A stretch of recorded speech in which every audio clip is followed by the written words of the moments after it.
Hello everyone, welcome back to another episode of our entitled parents. In today's episode, I'm a mom.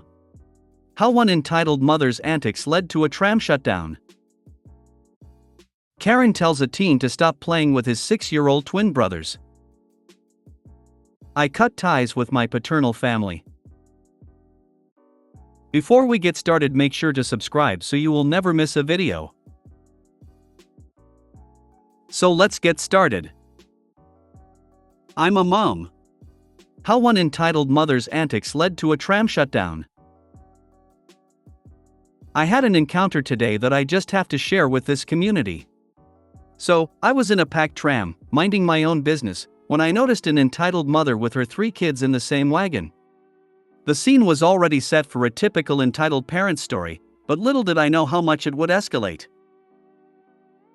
For reference, there are 2 types of trams where I live, the old type with small doors and high stairs, where wheelchairs and strollers are not allowed, and the new ones, which are accessible. You guessed it, the entitled mom made it onto the old tram I was on, even though the next accessible tram was just 5 minutes away according to the screens. Her kids were already whining and extremely unruly. The 4 of them, along with their huge stroller, occupied a significant part of the tram. It was 6 p.m., peak commuting time, so the tram was packed with people returning home from work. The situation was ripe for more entitled behavior, and oh, did it deliver. The tram stops, and it's finally time for the crotch goblin farm to exit. But just when I thought the worst was over, something happens. One of the brats had a hard-shell backpack which got stuck in the old, forcefully closing door.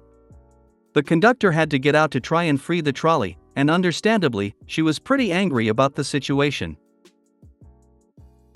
What blew my mind was the entitled mom's reaction. Instead of apologizing or taking responsibility, she started crying out, "I am a mother. I have 3 little children," as if that somehow exempted her from being responsible for any damage caused to the tram. It was baffling how she played the mother card instead of acknowledging the inconvenience and potential harm caused by her and her kids. The situation left many of us in the tram shaking our heads in disbelief. Finally, the trolley gets unstuck, and the entitled mom and her horde leave. But that's not the end of it. The best, or should I say, worst, was yet to happen. The door was now broken, and the tram couldn't continue its journey. Thanks to the actions of this entitled parent, all of us had to disembark in the awful cold and rainy weather. There I was, forced to run through the rain just to make it to my appointment on time. The whole ordeal was frustrating, to say the least, and a perfect example of how a dumb parent's entitlement can affect so many others. Besides, if her kid got stuck in the door instead, it could have turned out pretty ugly. You sound like you're describing the tramways of my hometown, Gothenburg. I am in Vienna, but yes, it is exactly the same system. Old trams are more narrow and have heavy doors that close abruptly, whereas the new ones are wider, have sliding doors with movement sensors and special features to accommodate strollers and wheelchairs. By the way, I was in Gothenburg not long ago and I really enjoyed it there. My city has the biggest tram network in the world. I use them all the time and I consider myself very, very lucky that I've never had to deal with anything like this. Karen tells a teen to stop playing with his 6-year-old twin brothers. Hi. I hope this story entertains everyone and I have gained inspiration to tell this story from Redditor. So for context, I have a set of twin brothers who are almost 10 years younger than me. I am a 16-year-old male living in the US and every year my family, and sometimes my grandmas go to a pumpkin patch that doubles as an apple orchard, and you can go to 3 different areas. One being the main farm, one being where the corn maze is, and one where you pick out your pumpkins. There's also a little train ride that my brothers love along with my 1-year-old baby brother. Anyways, on to the story. The cast is as followed. EK, entitled kid. EM, entitled mom. Dad, my dad. So this happened around 2 to 4 months ago. It's the height of picking pumpkins for Thanksgiving and/or Halloween. In the main farm area of the pumpkin patch there is a whole bunch of things for kids to do. This particular story happens in a giant sand pit, and my brothers and parents had already been there longer than us due to me and my grandma watching American football, not soccer, don't get confused, as I am a huge football fan and play it. So we had to leave later because there was an early game being played in London in England or Munich in Germany. Note, most football games are played between 12:00 p.m. to 7:30, 8 p.m. This game was being played at 8:30 a.m. and it was a team I wanted to lose playing someone I wanted to win. So when me and my grandma arrive to the pumpkin patch and we get in, I get a call from my dad saying to meet them over at the sandpit/box, whatever you want to call it. When we get there, my little brothers are working on a really nice tunnel, not part of the story, I was just proud of them, and they were using 2 to 3 toys in total to build it. So I go over and grab a toy bulldozer because my brothers wanted to play with me, and I happily agree since when I was little my older half-brother would do the same and I like playing with toy machinery. So fast forward half an hour to an hour and me and my brothers are playing with the toys and the following interaction ensues and all names are fake.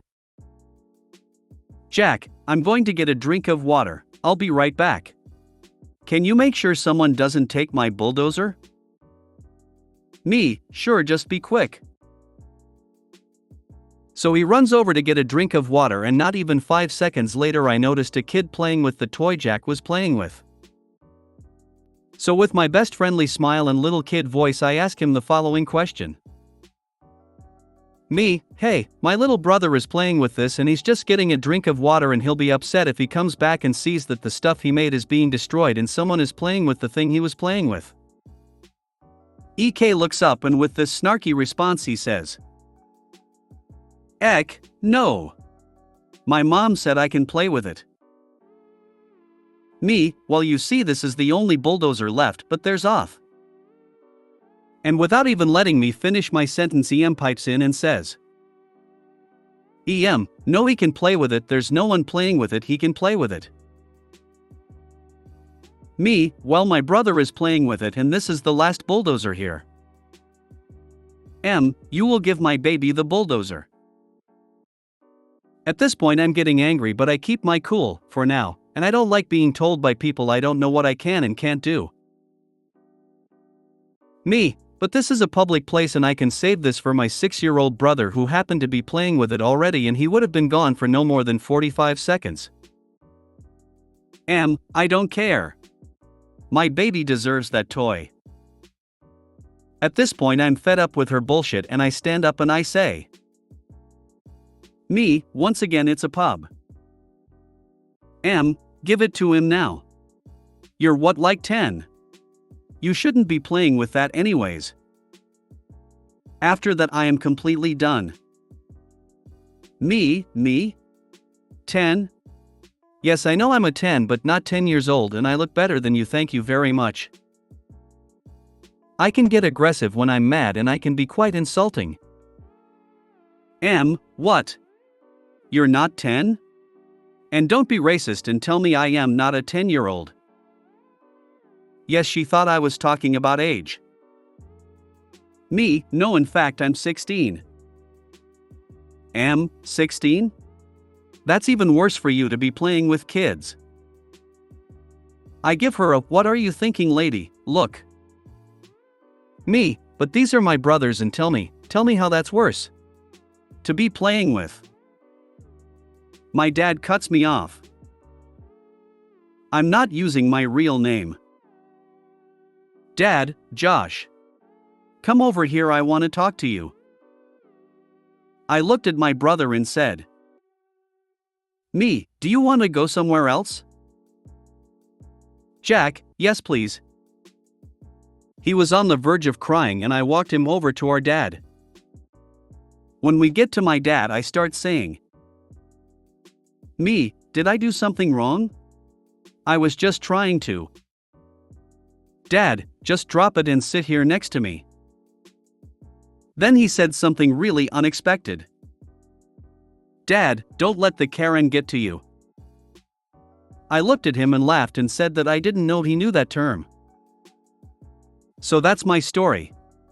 I never saw that woman again the rest of the time and I was glad. I hope this found all of you well, and I thought I'd put my story out there.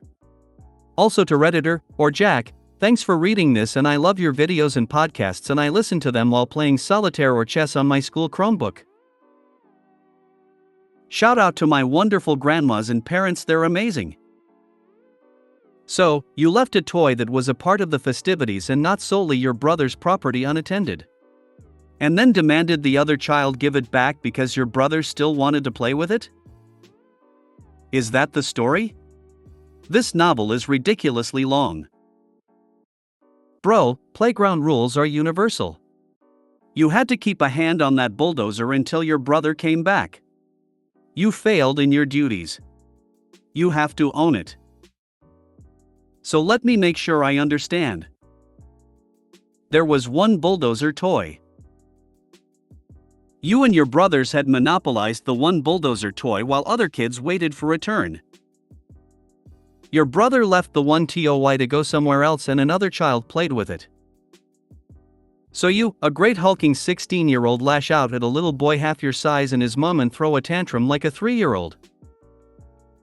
And you called him entitled? Take a look in the mirror, my guy, you need some serious self-awareness. The fact your dad called her a Karen also lets us know where you learned your selfishness. Don't come on here bragging about being an entitled shit and expect us to congratulate you. Do better. Honestly, if the bulldozer was free, then you're the entitled one for trying to reserve it and not let another child enjoy it. Oh look, it's a post where the OP is the entitled Karen but doesn't even realize it. Well, it's a public place and it's not your brother's personal toy, so kinda eat a yeah. You don't have any business reserving it and other people deserve a turn. I cut ties with my paternal family. Since I was younger, I have always noticed a difference in my father's family's treatment of me. I was the unplanned daughter in the middle of a divorce, while my older brother was expected and looked forward to by the family from an early age. At first I didn't notice this difference, I just thought it was in my head, or that I was exaggerating, so I never paid much attention. For example, at parties, my family only liked me to go when my brother went. On commemorative dates my brother got video games, remote control cars, or anything he asked for, while I received those little mirrors for $1.99 or a notebook for 5 materials with a random princess. I often cried and felt excluded, but the family said it was drama and there was no favoritism. The person who affected me the most was my paternal grandmother. Her life revolved around my brother. So let's get straight to the point, what made me realize this? In January 2020, when I was 15 years old, my father came to spend the holidays in Sao Paulo. He is from Minas Gerais. And he came up with the brilliant idea of spending time at my grandparents' farm. I was happy because he loved the farm. We went to my grandparents' house first, so we could go to the farm early the next day. My brother didn't want to go, because according to him there was going to be an event on Star Tower Defense on Roblox and he couldn't miss it, so it was just me. When I arrived at her house, instead of greeting me, the first thing she said was, "Where's your brother? Didn't he come?" And I replied that he preferred to play, and she just shrugged and went to greet my father. During the day she didn't stop commenting on how much she wanted her grandson to be here with her, but I ignored it because it could just be missed, right? We went early the next day. Before arriving at my grandparents' farm, we passed by the neighbor's farm, with whom I had a lot of friendship and affection, as I spent a lot of time with her, but when I looked inside I saw that she had brought her grandchildren, and they are almost everyone my age. I was excited, and when we arrived at the place and unloaded our suitcase, the first thing I did was greet her grandchildren, who were childhood friends from that place, especially a specific friend. We read and talked about anime and manga. I asked my father if I could play with them and he agreed. I spent the whole day there playing and having fun. When I returned, my grandmother was quiet, so my aunt came over to talk, saying that my grandmother was sad that I stopped staying with her to spend the day with the neighbor and her grandchildren, since she was my grandmother, and I agreed with her and said that the next day I would spend the day with her and that she shouldn't worry. The next day, while my grandmother was making lunch, I was eating snacks with my cousins and talking to my aunt. My father and grandfather were away, because my father had gotten sick and had food poisoning, so there were only the two of us left. While we were eating, my little cousin asked if he could go play with the neighbor's children. And my grandmother, who was cooking, butted in and said no, you can't, and my cousin asked why, receiving the answer, don't be disobedient like certain people, and go to other people's houses. I looked at her and said, was that a hint? And she replied, yes it was, if your brother was here it would be much better, he wouldn't be being as disobedient as you, he could have come instead of you. And I exploded, if he really cared, I wouldn't have preferred to play video games instead of coming to see you, and since I'm disobedient, I'm really going to be, I was going to spend the day with you, but since I'm not welcome I'm leaving. I got up and ran to the neighbor, I met my friend and started crying. I stayed there until nightfall, and it was time to go home. I had called my mother and told her everything. She was furious and said she was going to talk to my father, but she asked me to go back to my grandparents' place and just ignore my grandmother, since everyone was gone except my grandmother. I did what she said and came back in silence and went to lie down on the bed. When I was lying down, my grandmother sat on the sofa that was in the next room. There were no doors, so I could hear everything that was happening and see it too. She had sat down in front of the TV, and without looking at me, just standing still, she started to say, your father called me, and told me that you called your mother, you always do that, you are just like your mother, it's horrible, your brother should have come instead of you, you're not even your father's daughter. And he continued talking all night. I couldn't hear anymore because of the crying, and I slept in tears. The next day when my father was at home, she was acting as if nothing had happened, and came to talk to me normally, but I hadn't forgotten, and since we returned to the house I didn't say anything to her, and not for a while after, until my birthday arrived in October and she sent one to me from my brother, asking him to give it to me. When he said she gave me a gift, I gave it back to him and asked to give it back, because I didn't want anything to do with her anymore. He was pissed off and didn't want to talk to me. And my family was upset too and didn't want to know what happened. And I told them what had happened, but they said that my grandmother had already told me everything, saying that I was super rude, and that I had responded to everyone, and that after scolding me I didn't like it and ran to the neighbor after telling my grandfather to go to that place. I cut ties with all of them and told myself that I would no longer accept people who harmed me in my life. But my father thinks I should apologize just to end this shitty atmosphere. Maybe I was the wrong one? It's definitely favoritism, and it's blatant with your grandmother and your dad's side of the family, so you're not in the wrong for anything. She is mad at the fact that you stood up for yourself and called her out, and the reason why she went on and on to make you feel bad is because she knows you're right and doesn't want you to feel vindicated. If you do have your mom's side to talk to you, I would suggest do that. And if anything, in other family gatherings that if you're forced to participate with, call them all out and tell them, just because the old lady hates me and she's told you to hate me because of circumstances not my own, you can just let me be, and I'll go away and you don't have to talk to me. It's one thing to call them out, but I would also say be careful, because it sounds like they don't just hate you. They want you to be miserable as well, so I would say good luck in the future if you cut ties with more than just your parental side of the family. No, you are the scapegoat to your brother, the golden child. Look it up. There are subs here that might help you understand the dynamic. If they try to force you to go to her house, tell them, do not ask, tell, that you are staying home to play online games. If they say you have to, the answer is that last time brother was able to stay home for the same reason, and if it is good enough for him, it is good enough for you as an excuse not to go to someone's house that obviously does not like you. If they try to gaslight you that she does, let them know that actions speak louder than the lies they are trying to say to you. Let them know that you are done with her BS and she can have your brother, her favorite, since you are done with her crap. Aren't your parents pissed at your grandmother for claiming you're not your father's daughter? I feel like your dad needs to stick up for you a bit here. You owe no apology to someone who outrightly does not like or respect you. It's her behavior and attitude which has created any issues, and she needs to apologize to you for all her poor treatment of you. If you made it to the end of the video, thanks for watching. Don't forget to like, subscribe and share, and we will see you in the next video.